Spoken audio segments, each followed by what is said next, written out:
16 வயதில் திருமணம் அப்படின்றதே ஒரு தடுக்கப்பட வேண்டிய ஒன்று தான். 18, 20 அப்படின்னு மாற்றக்க வேண்டிய இந்த நேரத்தில்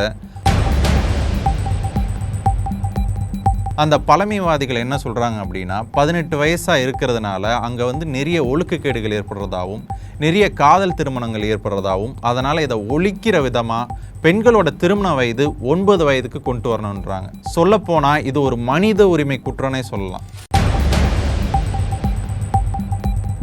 ஈராக்கில் 18லேருந்து 9 குறைக்கப்பட்டிருக்கு. ஆனால் ஒரு சில நாடுகளில் இப்போ வரைக்குமே 16 வயது தான் திருமண வயதாகவும் இருக்குது. ஐக்கிய நாடுகள் சபை 1950ஆம் ஆண்டு காலத்தில் ஒரு கோரிக்கை வைக்கிறாங்க. அதாவது பெண்களின் திருமண வயது 18 நீங்கள் மாற்றணும் அப்படின்னு எல்லா நாடுகளுக்கும்.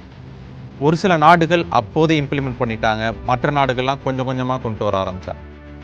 இப்போ ஓரளவுக்கு 18 வயது அப்படின்ற நிர்ணயம் எல்லா நாடுகளையும் இருக்குது. ஆனால் அந்த நிர்ணயத்தை பின்னுக்கு இழுக்கிற மாதிரி ஈராக் இப்போ ஒரு சட்டத்தை கொண்டு வந்திருக்காங்க. அந்த சட்டப்படி பார்த்தா அவங்க நாட்டில் பெண்களின் திருமண வயது 18லிருந்து 9 குறைக்கப்படுது. இந்த சட்ட திருத்தம் கொண்டு வரப்பட்டு ஆய்வுக்கு உட்படுத்தப்பட்டு 3 மாதம் ஆகுது. இந்த 3 மாத கால அளவில் உலக நாடுகளில் பல நாடுகள் எதிர்ப்பு தெரிவித்தும் கூட ஈராக் இந்த சட்டத்தை இப்போ நடைமுறைப்படுத்தியிருக்காங்க. ஈராக் இந்த சட்டத்தை நடைமுறைப்படுத்துறதுக்கு முக்கிய காரணம் என்னன்னா, அந்த நாட்டில் இருக்கிற பழமைவாதிகள்.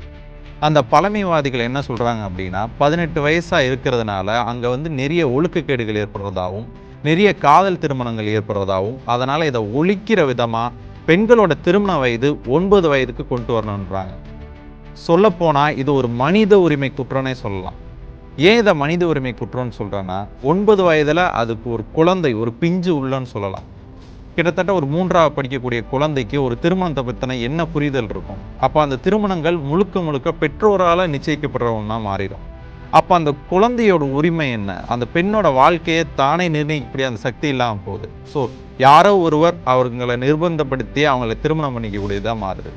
சில நேரங்களில் ஒரு 10 வயது குழந்தைக்கு 30 வயது நபரையோ 25 வயது நபரையோ திருமணம் பண்ணிக்கும் போது அந்த கால இடைவெளி அப்படின்றது அந்த பண்பாட்டு கலாச்சாரத்தை தாண்டி அந்த பெண்ணோட மன உணர்வுகளையும் பயங்கரமாக பாதிச்சிடும். அவங்க ஒரு அடிமைப்படுத்தப்பட்ட சமூகமாக மீண்டும் பின்னோக்கி இழுக்கப்பட்டுருவாங்க. நம்ம இந்திய நாட்டை பொறுத்த வரைக்கும் 2006ஆம் ஆண்டு காலத்தில் குழந்தை திருமண தடை சட்டம் கொண்டு வந்தாங்க. அதன்படி 16லிருந்து 18 வயதாக திருமண வயது மாற்றினாங்க.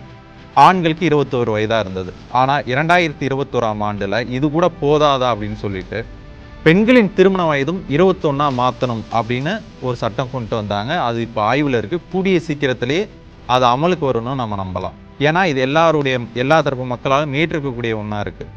இது தேவை அப்படின்ற ஒரு அவசியத்தை புரிஞ்சுக்கிற இந்த நிலைமையில் நாம் இருக்கும்போது மற்ற நாடுகளில், அதிலும் குறிப்பாக ஈராக் போன்ற நாடுகளில் இது மாதிரி நடக்கும்போது இது பலவிதமான ஒரு பின்னடைவுகளை எல்லா நாடுகளுக்கும் ஏற்படுத்தும். அதை பார்க்குற மற்ற நாடுகளும் இது சரின்ற நிலைமைக்கு வந்தாங்க அப்படின்னா ஒட்டுமொத்தமாக கலாச்சாரம் மாறும், மக்களுடைய உரிமைகள் மீறப்படும், மீண்டும் அந்த பழைய குற்றங்கள்லாம் திரும்ப திரும்ப நடக்க ஆரம்பிச்சிடும்.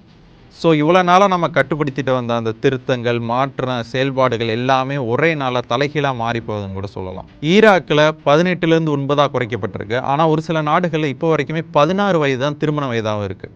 அது எந்தெந்த நாடுகள் அப்படின்னா, நம்ம அண்டைய நாடான பாகிஸ்தான், மலேசியா, அதுக்கப்புறம் பிரேசில் மற்றும் சிலி. இதில் மலேசியாவில் மட்டும் ஒரு சின்ன விதிவிலக்கு இருக்குது. அதாவது 16 வயது தான் பெண்களின் திருமண வயது. அப்பா அம்மா பார்த்து கட்டி வச்சா.